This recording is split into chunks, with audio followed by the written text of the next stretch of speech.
অসমৰ মুখ্যমন্ত্ৰী হিমন্ত বিশ্ব শৰ্মা ডাঙৰীয়াই প্ৰত্যেকটো ক্ষেত্ৰত তেওঁ খিলঞ্জীয়া ভূমিপুত্ৰসকলৰ কথা প্ৰত্যেকটো মুহূৰ্ততে কৈ থাকে। কোনখিনি খিলঞ্জীয়া মানুহৰ কথা কৈ থাকে, কোনখিনি ভূমিপুত্ৰৰ কথা কৈ থাকে, অসমৰ খিলঞ্জীয়া মানুহখিনিক সংজ্ঞা কি তেওঁলোকে জানেনে? আমি তেওঁক আহ্বান জনাইছোঁ, দাবী জনাইছোঁ যে আমাৰ যিসকল সৈনিকক তেওঁ ভুৱাকৈ আটক কৰি ৰাখিছে অতি শীঘ্ৰে মুক্তি কৰি দিব লাগে।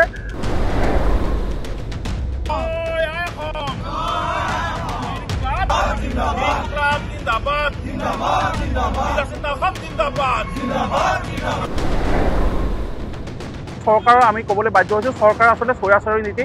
আচলতে আজিৰ সময়ত আমি দেখিবলৈ পাইছোঁ যে বিজেপিৰ আচলতে তেওঁলোকে যিখিনি কাম কৰি থাকে তাক আমি ছাপোৰ্ট কৰিলে বা তেওঁলোকক আমি সহযোগ কৰিলে আচলতে তেওঁলোকৰ কাৰণে ভাল, আৰু তেওঁলোকৰ আচলতে যিসমূহ বেয়া নীতি প্ৰতিবাদ কৰিলে আমি বেয়া।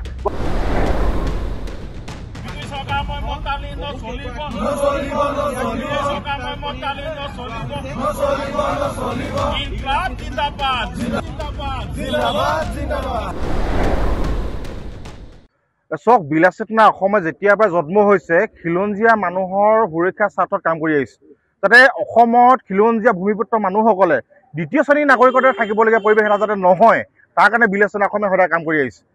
অসমৰ যাতে ৰাজনৈতিক ক্ষেত্ৰত হওক, অৰ্থনৈতিক, সাংস্কৃতিক, বৌদ্ধিক সকলো ক্ষেত্ৰত যাতে অসমৰ খিলঞ্জীয়া মানুহৰ আধিপত্য থাকে, তাৰ কাৰণে বিলাসিতা অসমে কাম কৰি আহিছে। আৰু সেই কাম কৰিবলৈ যাওঁতেই আমাক চৰকাৰে বিভিন্ন ধৰণৰ কেন্দ্ৰীয় নেতৃবৰ্গ ৰন্তুমানী ফুকন ডাঙৰীয়াকে ধৰি উৎপল দত্ত, উজ্জৰাজ খোৱা, তন্ময় চেতিয়াকে ধৰি অসমৰ বিভিন্ন প্ৰান্তৰ শতাধিক সৈনিকক ভুৱা গোচৰত তেওঁলোকক আটক কৰি ৰাখিছে। বিভিন্ন ধৰণৰ ভুৱা, য'ত নেকি আমাৰ সৈনিকসকলে তেনেধৰণৰ কাম কৰাই নাই। বিভিন্ন ধৰণৰ ধন দাবী, অপহৰণ, ভুৱা গোচৰত যিটো গুৱাহাটী কাণ্ড হৈ গ'ল, সেই কাণ্ডটোত কিন্তু ৰন্তুমানী ফুকন ডাঙৰীয়া গুৱাহাটীতে নাছিলে। কি অৱস্থাত তেওঁক আটক কৰি তেওঁক জিলালৈ ভৰাই ৰাখিছে? আমাৰ প্ৰশ্ন আছে ইয়াক লৈ। অসমৰ মুখ্যমন্ত্ৰী হিমন্ত বিশ্ব শৰ্মা ডাঙৰীয়াই প্ৰত্যেকটো ক্ষেত্ৰত তেওঁ খিলঞ্জীয়া ভূমিপুত্ৰসকলৰ কথা প্ৰত্যেকটো মুহূৰ্ততে কৈ থাকে। কোনখিনি খিলঞ্জীয়া মানুহৰ কথা কৈ থাকে, কোনখিনি ভূমিপুত্ৰৰ কথা কৈ থাকে, অসমৰ খিলঞ্জীয়া মানুহখিনিক সংজ্ঞা কি তেওঁলোকে জানেনে? আমি তেওঁক আহ্বান জনাইছোঁ, দাবী জনাইছোঁ যে আমাৰ যিসকল সৈনিকক তেওঁ ভুৱাকৈ আটক কৰি ৰাখিছে অতি শীঘ্ৰে মুক্তি কৰি দিব লাগে, আৰু তেওঁ প্ৰকৃতাৰ্থত খিলঞ্জীয়া মানুহৰ সপক্ষে কাম কৰিবৰ কাৰণে আমাৰ ফালৰ পৰা এই প্ৰতিবাদী কাৰ্যসূচীৰ তৰফৰ পৰা আমি আহ্বান জনাইছোঁ। যদি কাৰোবাৰ চৰকাৰখনৰ সপক্ষে যদি মাত মাতে তেওঁ বাৰবাৰ দিব, যদি বিপক্ষে যদি কিবা এটা চৰকাৰখনৰ ভুল নীতিৰ বিষয়ে যদি কেতিয়াবা আঙুলি টুৱাব যায়, আজি দল সংগঠনৰ বিষয়ববীয়া হওক, আজি কোনোবা সংবাদকৰ্মীসকলে হওক, যদি কোনোবাই ভুলকৈ যদি অসমৰ চৰকাৰৰ ভুল নীতিৰ বিৰুদ্ধে যদি মাত মাতে, কিন্তু তেওঁক বিভিন্ন ধৰণৰ ভুৱা গোচৰ জাপি তেওঁ আটক কৰি আমাৰ পৰিলক্ষিত হয়। সেইকাৰণে সকলো সমগ্ৰ অসমবাসী ৰাইজক সকলোকে আহ্বান কৰিছোঁ যাতে এই সময়ত সকলো একলগ হোৱাটো প্ৰয়োজন। যোৱাকালি NKTV সন্মানীয় সংবাদকৰ্মীজনক ভাবুকি প্ৰদান কৰিছে, কাইলৈ বেলেগ এজনক কৰিব, আজি বিবেচনা কৰিছে, কাইলৈ বেলেগ এটা সংগঠন কৰিব। সকলোকে যদি দমন নীতিমূলক যেন ভাবে, সকলো অসমৰ খিলঞ্জীয়া মানুহৰ আধিপত্যটো একেবাৰে নাইকিয়া কৰিব বিচাৰিছে। সেইকাৰণে হিমন্ত বিশ্ব শৰ্মা ডাঙৰীয়াক কৈছোঁ, খিলঞ্জীয়া মানুহৰ কথা প্ৰত্যেকটো মুহূৰ্তত ভাষণত কৈ থাকে। কোনখিনি খিলঞ্জীয়া মানুহৰ বিষয়ে কয় তাৰ কিন্তু অসমৰ ৰাইজ আপোনাক চাই আছে। 2026 চন পাইছেহি, সেইকাৰণে খিলঞ্জীয়া সংজ্ঞাটো লগতে খিলঞ্জীয়া মানুহখিনি যে যাতে যিখিনি সমস্যা আছে সেই সমস্যাখিনি সমাধান কৰাৰ ক্ষেত্ৰত গুৰুত্ব প্ৰদান কৰক, নহ'লে কিন্তু আপোনাৰ চকী ব্ৰহ্মপুত্ৰ গাদীত পেলাই দিবলৈ বেছি পৰ নালাগিব।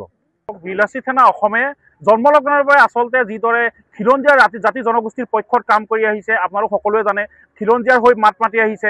কিন্তু আমি অতি দুখিত যে বিলাসী সেনাৰ মুখ্য সচিব ৰন্তুমানী ফুকন, উৎপল দত্ত, উপসভাপতি উজ্জ্বল ৰাজখোৱাৰ লগতে যুটীয়া বিত্ত সচিব তন্ময় চেতিয়াকে প্ৰমুখ্য কৰি অসমৰ বিভিন্ন প্ৰান্তৰ প্ৰায় শতাধিক সৈনিকক আচলতে অসম চৰকাৰে ভুৱা গোচৰ আৰোপ কৰি জেল হাজতলৈ প্ৰেৰণ কৰিছে। আৰু তাৰ প্ৰতিবাদ স্বৰূপে আমি আজি কেন্দ্ৰীয় সমিতিৰ আহ্বানত আৰু শিৱসাগৰ জিলা সমিতিৰ উদ্যোগত আমি শিৱসাগৰ জিলা উপায়ুক্তৰ কাৰ্যালয়ৰ সন্মুখত আমি আচলতে দুঘণ্টীয়া প্ৰতিবাদী কাৰ্যসূচী গ্ৰহণ কৰিছোঁ। আৰু এই দুঘণ্টীয়া প্ৰতিবাদী কাৰ্যসূচীৰ জৰিয়তে আমি অসম চৰকাৰলৈ এখনি স্মাৰকপত্ৰ প্ৰদান কৰিছোঁ, আৰু অতি শীঘ্ৰে আমি বিলাসী সেনাৰ মুখ্য সচিব ৰন্তুমানী ফুকনৰ লগতে যিসকল কাৰাবন্দী সতীৰ্থ তেওঁলোকক আমি অতি শীঘ্ৰে মুক্তিৰ দাবী জনাইছোঁ। চৰকাৰৰ আমি ক'বলৈ বাধ্য হৈছোঁ, চৰকাৰ আচলতে স্বৈৰাচাৰী নীতি। আচলতে আজিৰ সময়ত আমি দেখিবলৈ পাইছোঁ যে বিজেপিৰ আচলতে তেওঁলোকে যিখিনি কাম কৰি থাকে তাক আমি ছাপোৰ্ট কৰিলে বা তেওঁলোকক আমি সহযোগ কৰিলে আচলতে তেওঁলোকৰ কাৰণে ভাল, আৰু তেওঁলোকৰ আচলতে যিসমূহ বেয়া নীতি প্ৰতিবাদ কৰিলে আমি বেয়া। গতিকে ৰন্তুমানী ফুকনে আচলতে জুবিন গাৰ্গৰ ন্যায় বিচাৰিছিল, আৰু তাৰ ন্যায় বিচৰা প্ৰতিবাদৰ ফলস্বৰূপে আচলতে আজি তেওঁ আজি ইখন কাৰাগাৰৰ পৰা সিখন কাৰাগাৰলৈ আচলতে যাবলৈ লগা পৰিস্থিতি সৃষ্টি হৈছে। হয়, বিকাশ অসমৰ ক্ষেত্ৰত আচলতে মই ব্যক্তিগতভাৱে ক'ব নিবিচাৰোঁ, কিয়নো বিকাশ অসমৰ ক্ষেত্ৰত আচলতে যি আমাৰ সংগঠনে ইতিমধ্যে যি ব্যৱস্থা লৈছে তাকে আমি ক'ম।